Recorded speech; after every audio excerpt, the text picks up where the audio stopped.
Hello everyone, I'm glad to be here today. Um, I'm going to review some of the capabilities provided by OpenNebula, and in particular those related to creating cloud infrastructures with edge resources. I'm also going to dig into a few particular use cases related to the Internet of Things, as well as the integration of tools like Kubernetes in deploying dynamic infrastructure solutions. Okay, so just a quick intro. My name is Michael Abdu. I work at OpenNebula Systems as a project manager. So OpenNebula is an open source virtual data center and cloud management platform. Um, and my job as a project manager is really focused on the development and release of that software. And at OpenNebula Systems, we're a company that has a dedicated focus on the evolving needs of our customers, our partners, and the users of OpenNebula. We're a single organization that's focused on taking the pulse of our users to develop a comprehensive roadmap, right, for delivering a leading cloud management software. We also provide enterprise support and services to organizations, and we've really been and remain a point of reference in the enterprise cloud industry. From a platform perspective, flexibility and simplicity have always been driving forces. With shared storage and networking resources, OpenNebula allows you to create essentially an enterprise cloud to service DevOps and development workloads alike. It supports virtualization technologies like KVM and VMware, as well as LXD system containers. And our upcoming software release within the next week or so is going to bring full support for Firecracker micro VMs for serverless environments. So on top of that, OpenNebula provides a simple and easy to use graphical user interface called Sunstone for both admins and end users. And it also allows you to easily exploit third-party tools like Kubernetes, Terraform, Ansible, and Docker. Here we like to say OpenNebula provides one cloud to rule them all. That's a sly reference to the Lord of the Rings, but also a keen reference to the fact that while OpenNebula takes its roots from the private cloud, it has vigorously evolved, right, in providing all the benefits of managing a private cloud while easily being able to integrate not only on-premises resources, but also hosted resources, edge resources that can be provided by public bare metal resource providers, or also to create hybrid clouds with public cloud providers like Amazon and Microsoft Azure. And this is what we're calling the enterprise cloud. This is a quick overview of the history of OpenNebula Systems and the OpenNebula open source project that we've been leading for over a decade now. Our work is really focused on user-driven delivery of cloud infrastructure solutions. There are over 5,000 active OpenNebula clouds running, with the largest one in production spanning 16 different data centers and including 300,000 different cores. If you look down below, you can see some of the users and customers of OpenNebula across many different industries. Not only is this a testament of the flexibility of OpenNebula, but it also helps to outline the fact that it is enterprise and production ready. Now I'm going to talk a bit about our ONEedge initiative, which has been a work stream of ours focused on bringing cloud management capabilities to the edge. So for the past few years, we've seen the enormous shift towards being able to provide dramatically increased compute power with demands for highly reduced latency. The world of IoT, video gaming, and smart technology, they've all pushed us toward a paradigm where the centralized cloud is no longer a one-size-fits-all solution. And with ONEedge, we've been focused on taking OpenNebula and developing innovative solutions to extend its flexibility and usability to distributed edge cloud environments. The ONEedge project of ours has been granted exclusive funding by the European Union's Horizon 2020 Commission for Innovation. And it's the basis for the work that we're doing on the edge. So as I pointed out before, we've been moving rapidly toward a technology architecture that can support highly distributed computing power. Over history, over time, we've been moving and evolving toward the centralized cloud model, which has served us really well, with centralized managed resources, eliminating the need for individual organizations, right, to have their own discrete infrastructure. But with the requirements of our evolving technologies making real-time speed of thought response times a critical requirement, the shift is now making its way back to a distributed architecture. Data protection needs, right, are driving the need for more isolated and secure environments.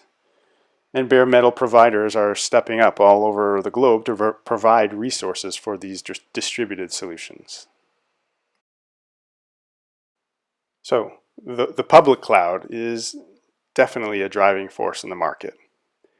With more and more organizations, when assessing the prospect of implementing cloud solutions, they're making knee-jerk reactions to jump to the public cloud with organizations like Amazon and Microsoft. And yes, the dynamics of what they provide are drastically different from managing your own infrastructure, and they do definitely provide a great amount of benefits that organizations look to take advantage of. However, not everything the public cloud provides can be seen through these rose-colored glasses. When comparing these public cloud offerings to private cloud solutions, the public cloud is not necessarily always cheaper. A lot of it depends on the variability of workloads running on the system. Companies like Amazon promote that they can scale easier and cheaper. But not only does it depend on the variability, but there's also a threshold for the relation between scalability and cost. The public cloud is not always more efficient either. For applications that have bandwidth dependencies or which need to communicate regularly with other internal resources within an organization, right? On-premises typically takes the cake here. And centrally located public cloud resource providers don't offer the low latency benefits of the more globally widespread edge resource locations for apps that need to be geographically within geographical proximity to users. Public clouds do not provide the level of control and privacy provided by private clouds, obviously. With more and more data sovereignty requirements and regulations, as well as heightened value placed on data collection, storage, and processing, the public cloud is not typically one's best option. And one interesting dynamic that many organizations fail to take into account in the long run is the vendor lock-in that comes into play over time and commitment to public cloud offerings.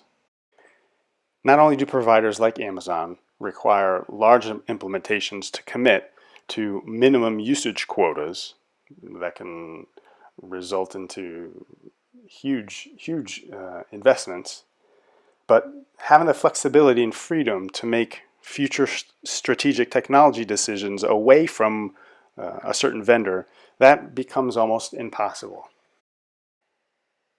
All right, so the representative look at on-premises private clouds are generally defined by the benefits of first being able to run on bare metal infrastructure, providing performance benefits and increased flexibility. They also provide broadly isolated, private and secure environments. And they provide the flexibility and adaptability for one's organization's specific needs. However, there are costs, right? And one of them is the fixed costs, right, that are related to the infrastructure that an organization has to own. The amount of elasticity is reduced, right? Because you certainly have a static set of resources. You need to have data center and administrative teams to manage that data center, And it's really focused on, again, a centralized approach. So on the other side, you've got the public cloud perspective, right? And they offer separate benefits, right? So you essentially alleviate the need for managing your own resources. You're essentially paying for a pay-per-use pricing fee. Public clouds obviously offer the heightened elasticity, so they can respond to the demands and ebbs in one's demand. And you actually have an organization that can actually manage that service for you. However, as I pointed out before, public clouds come with a heightened sense of vendor lock-in, and they're not always as flexible in terms of being able to service all different types of applications. So what OpenNebula provides is essentially a private cloud base with flexible and comprehensive integration with public cloud providers. And this is what we call the elastic private cloud. You essentially have the flexibility to reap the benefits of public cloud resource providers while administering those resources from within a private OpenNebula cloud interface, just as you would manage and administer resources that are on premises. The elastic private cloud establishes its base from within the private cloud paradigm, right? But with the newly developed and innovative cloud disaggregation capabilities, along with the emergence of bare metal cloud infrastructure providers, and the increasing developments in automation, OpenNebula provides a new paradigm for the private cloud. With this elastic private cloud, you can take your private on-premises cloud, regardless of how many on-premises resources you have. It could actually be 0. And you can automatically and on demand deploy nodes with your own images on public bare metal resource providers around the globe in proximity to your specific user demands. If you look at the diagram here at the bottom, we are working on creating a mounting catalog of edge resource providers from which an OpenNebula cloud can plug into and utilize on demand. The OpenNebula cloud can include a mixture of resources, right, from on-premises, hosted, hybrid, any or all of them, all within a single OpenNebula instance.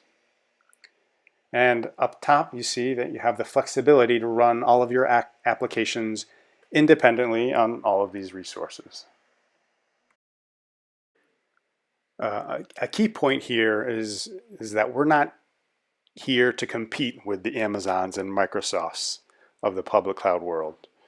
We're essentially providing a dynamic administration layer that can sit on top of these providers and completely open up the flexibility and freedom to use these great resources while providing a whole slew of other benefits related to managing and controlling and navigating your private cloud solution, right? So OpenNebula provides complete backward compatibility and support for KVM and VMware hypervisors, as well as LXD containers and like I mentioned, Firecracker micro VMs. It is elastic and has on-demand provisioning capabilities, which provide organizations really the freedom to grow and shrink one's infrastructure at any point in time. Similarly, it provides the flexibility to deploy those resources on centralized cloud resource providers or at the edge or at edge locations around the world, right, depending on the workload needs.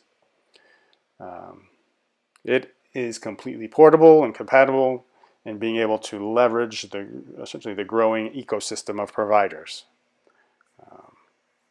The resources, whether they're on premises or publicly provided, are dedicated and isolated, providing increased security, and you can benefit from the pay-per-use pricing structure, but without any vendor lock-in at all. So if one day you would like to use a different provider, there are no constraints, neither contractual or technological, that you need to consider.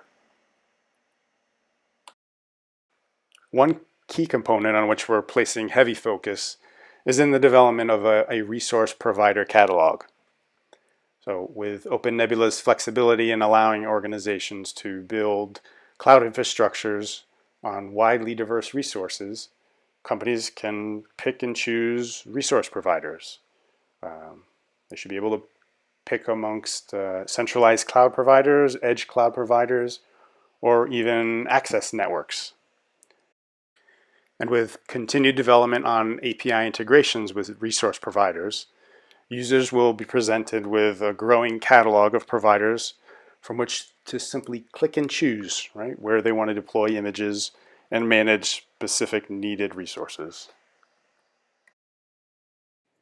So we have many representative use cases to review which highlight the ease, flexibility, and speed in putting OpenNebula to work in real-life situations. The first one here outlines how to create and deploy the infrastructure required for a video game release. With the growth and popularity of interactive gaming and the rapidly advancing technologies, right, to provide a complete gaming experience, the importance of speed of thought response time has really become a key factor. You can just ask my kids and their friends who complain when they're playing Fortnite and there's a lag in the response time and their characters don't move with the fluidity that they innately expect. This is a very typical and valuable edge computing use case. Why? Because the user experience can be dramatically improved by bringing the computing power closer to the gamers. What we did here was to create an OpenNebula cloud and configured and deployed gaming servers for an interactive video game in 17 different edge locations around the world, across locations in the US, Europe, Asia, and Australia. And we created essentially a completely distributed cloud, all under 25 minutes. And OpenNebula's integrated provisioning capability makes it automatic and easy, in this case allowing gaming companies to be able to react to real-time demands to either grow or shrink the infrastructure as needed. A comparable use case is one that we carried out for media companies to handle over-the-top media distribution, which includes the streaming of videos and live events, which similarly require the ability to augment resources at certain points in time to meet a dramatic shift in users' demands. So on-premises infrastructures typically don't dynamically adapt to these highly variable demands, and they would require a huge investment on the infrastructure needed to meet those peaks in demand. And then what happens after those peak demands pass, and you have a huge amount of physical resources sitting idle. In this case, we show how media companies can build live, on-demand media workflows using OpenNebula. A broadcasting company can create a cloud infrastructure by selecting templates with the flexibility to choose the providers, geographical location, as well as lower-level attributes to meet their specific needs at any point in time. And they can review and manage those resources as needed through the OpenNebula cloud. Another use case involves the work of a long-held collaboration that we've been carrying out with Telefonica, a leading global telecom partner. And in this case, we've been looking to take advantage of providing edge resources by taking advantage of their central offices. So for telecom companies that have central offices that are really widely distributed geographically, they can offer a resource option with the possibility of reducing user latency to almost nothing.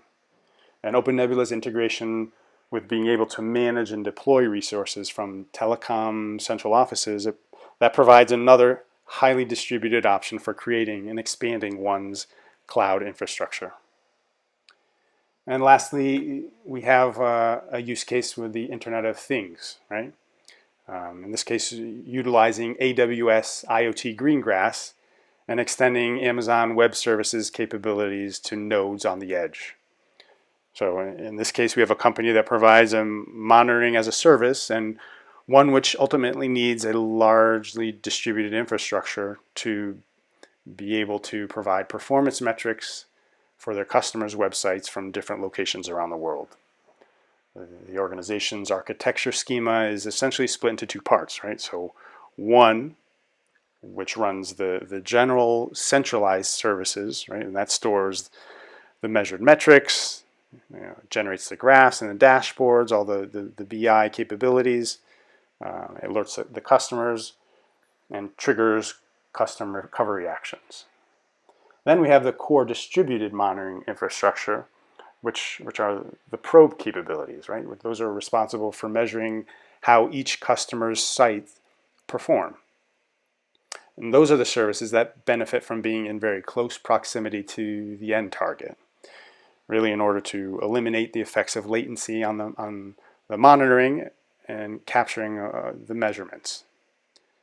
And this is where we provide the means to run custom AWS Lambda functions on these core devices. I want to dig into this IoT case just a bit more.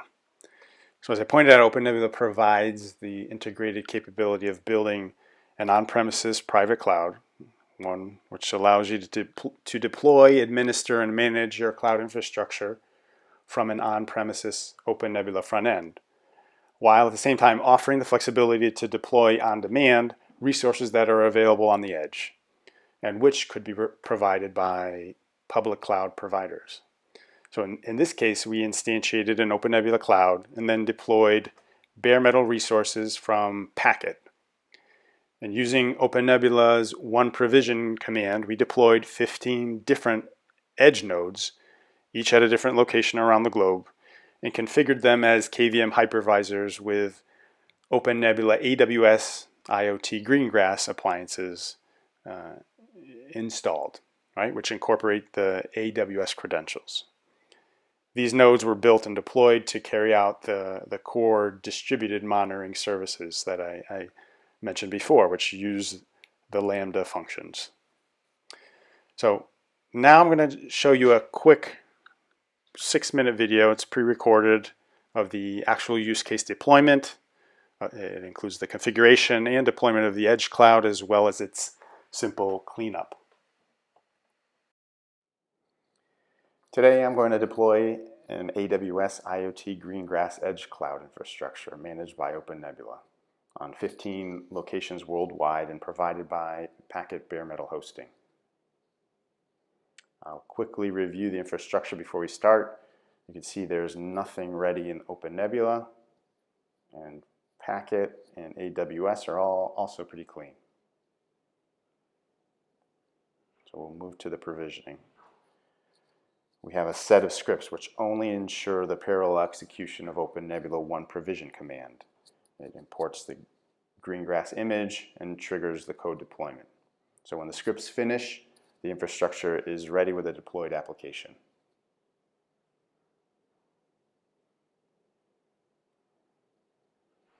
Okay, for the demo, we've implemented a monitoring Lambda function which will be doing an ad hoc ping on the requested target from each location. And in the red terminal, we're now starting a monitoring agent which controls them and displays gathered data. Basically, it's a distributed ping command. We can quickly check now how the monitoring Lambda function looks like. It's pretty simple and straightforward. We only run a ping command and parse its output from the Python code.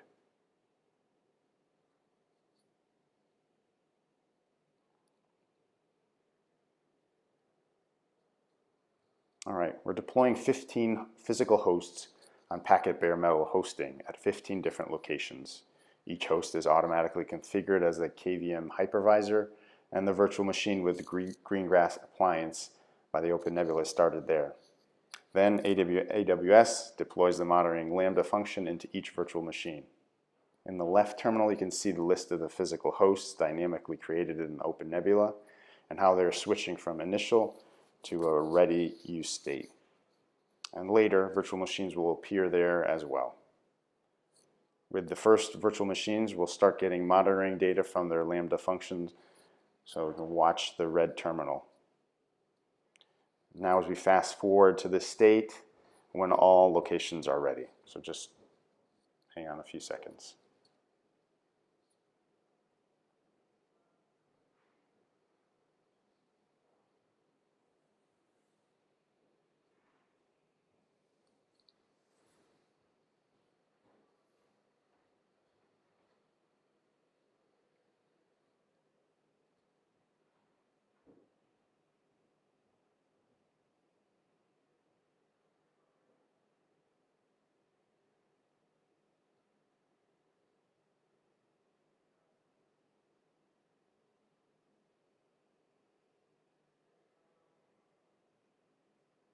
Okay, we're back to normal speed. We can see the deployment finished in just 23 minutes. The red terminal shows the latencies of the OpenNebula website measured from our new 15 locations with the monitoring Lambda function. Okay, we try again to check the example.com latencies.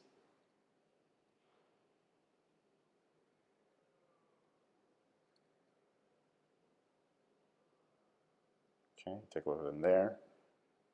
Or we can check the google.com, which is performing really well from all locations.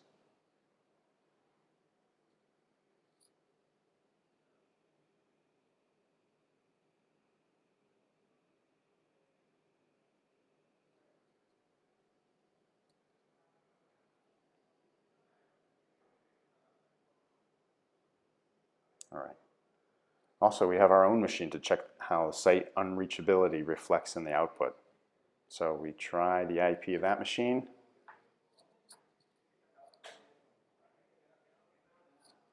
All right, works.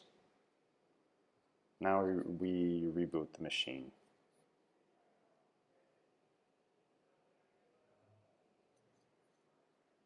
Okay, you can see the host becomes unreachable from all locations very quickly.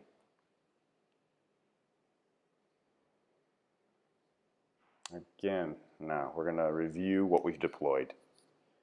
In the OpenNebula, we have a set of new hypervisor hosts running on Packet, and Greengrass virtual machines are running there. The dashboard on Packet shows all the deployed hosts.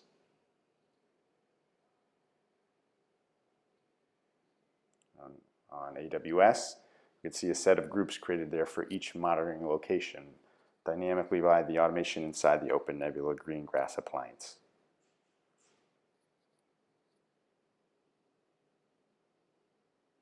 All right. At the end, we clean up the infrastructure. We terminate the virtual machines and release the physical hosts.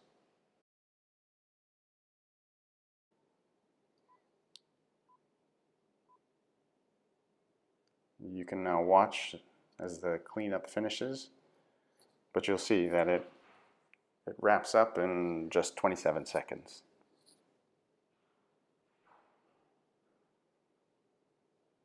So that's pretty much it. Thank you for watching. I'm also going to quickly review another key use case, which is being able to use OpenNebula with Kubernetes on edge resources. So I have another short recorded demo of this use case, which reviews the provisioning of edge resources using OpenNebula, then instantiating the Kubernetes services on edge nodes, and ultimately deploying the Agonis platform to run the gaming servers on Kubernetes. So here's this one. In this video, I want to show how gaming companies can deploy multiplayer game servers at the edge by using OpenNebula edge computing features along with Kubernetes. In particular, I'll show how to focus on provisioning and managing the infrastructure that can support a gaming company to build and deploy a multiplayer game by using the Agonis platform for multiplayer game servers and using the Kubernetes service along with edge computing features provided by OpenNebula. And then I'll follow up with a demo based on these tools. Agonis is an open source platform developed by Google in collaboration with Ubisoft on top of the distributed system platform Kubernetes. Agonis extends Kubernetes in such a way one can create, run, manage and scale dedicated game servers within Kubernetes clusters using standard Kubernetes tooling and APIs. Agnes's main focus is online multiplayer fast-paced games, such as first-person shooter games and multiplayer online battle arena games. These are games that require dedicated low-latency game servers. And latency is very much a key concern, since the competitive real-time aspects of the games require quick responses from the server. That means that the connection from the player device to the game server should be the shortest possible in terms of latency. Higher latency, in turn, degrades the perceived game quality. In order to deploy Agnes's system, we need resources geographically close to the players, and this is where OpenNebula edge computing features play an important role for providing an automated solution through which the gaming companies can build their own light and agile edge computing environments, and they can provision the Kubernetes clusters on the edge nodes in close proximity to the gamers. All of this to satisfy the low latency requirements. So OpenNebula takes an opportunistic approach to its edge node provisioning model by taking advantage of already available resources that are offered by third-party bare metal resource providers. In this way, gaming companies, they have the ability to easily create their own edge environments and manage them with simplicity without having to provide or own those underlying resources at all. And once the edge physical nodes from existing bare metal cloud providers are provisioned, OpenNebula will allow to deploy in a software form the other infrastructure components that are needed on the edge, such as the software-defined networking, the virtual network functions, software-defined storage, and virtual machines or containers. By providing a marketplace with pre-built appliances, OpenNebula facilitates the deployment and management of applications that run on the edge, such as Kubernetes clusters. And the Kubernetes service appliance that is available in the OpenNebula marketplace, it allows you to bootstrap a fully functional Kubernetes cluster on the edge. All right, now let's get ready for the demo. So in the demo, what I'm going to do is provision edge physical nodes by using Mini1, which is an easy-to-use deployment tool, to build OpenNebula cloud-based environments. Then I'll deploy Kubernetes clusters by using the Market Appliance service on the edge physical nodes, and then I'll follow up by deploying the Agnes platform for provisioning Exonautics game servers, which is a first-person shooter game. Here we have the OpenNebula front end, without any other resources, that's been deployed on a packet host. By using Mini1, we're going to provision physical edge nodes from different facilities of the packet cloud provider. One resource is going to be deployed on an AMS1 location in Amsterdam, together with the configuration of virtual networks, image data store, and the Kubernetes service appliance from the Edge marketplace. Another one's going to be deployed on SJC1, which is Silicon Valley in California.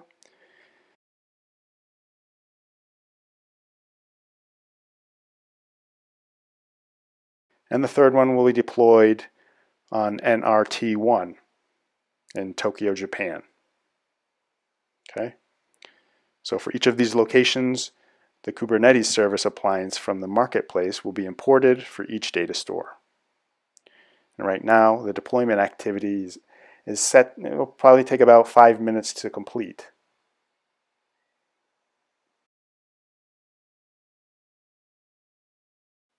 Okay. So about 5 minutes has elapsed, right? We've come back. You can see that the resources have been deployed and they're ready within the OpenNebula cloud environment. Now what we're going to do is instantiate the Kubernetes cluster in each location. For the AMS1 location, we instantiate a VM by using the template of the Kubernetes service imported by Mini1. For SJC1 and NRT1, we'll essentially do the same. Okay. Again, the Kubernetes instantiation, it'll take about 5 minutes or so. So we'll wait 5 minutes until the Kubernetes clusters are ready, and I'll return.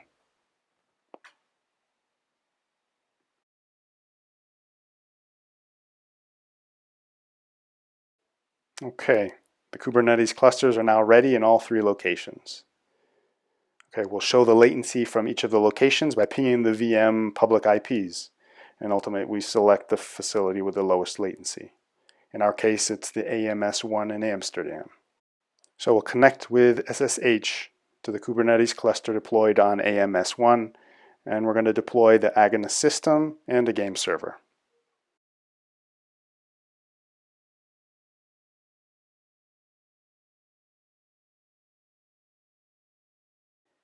First, we create the namespace for the Agonist system. Then we deploy the Agonist platform by using kubectl.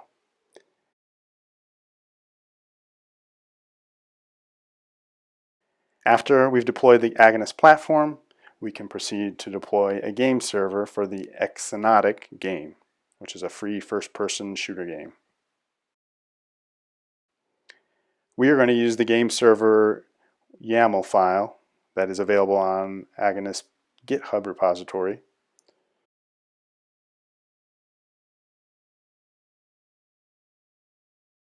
We'll check if the Agonist system is running by using kubectl, get pods in the Agonist system namespace. Then we can deploy the Exonatic game server. And here we'll have to wait about 5 more minutes until the game server is ready.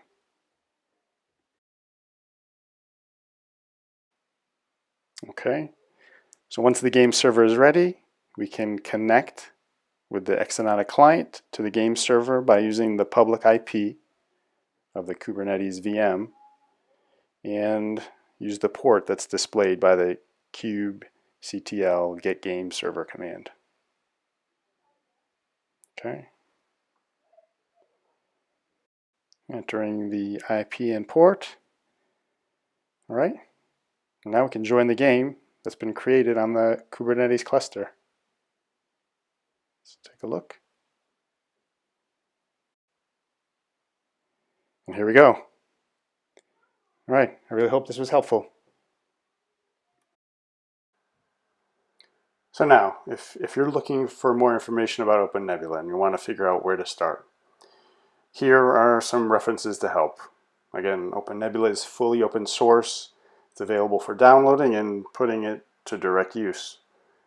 We have Mini1, which is an available tool that we have allowing you to download and deploy a simple OpenNebula cloud in just a few minutes. Here's also a reference to our open source Edge Cloud datasheet for some high-level features and capabilities. And you also have the Open Cloud Reference Architecture white paper available for a deeper dive into best practices. Here you have some information about our organization, some of our local offices.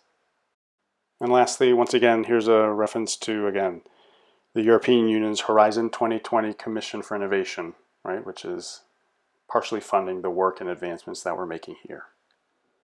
So, hope this was helpful. I want to thank you for joining.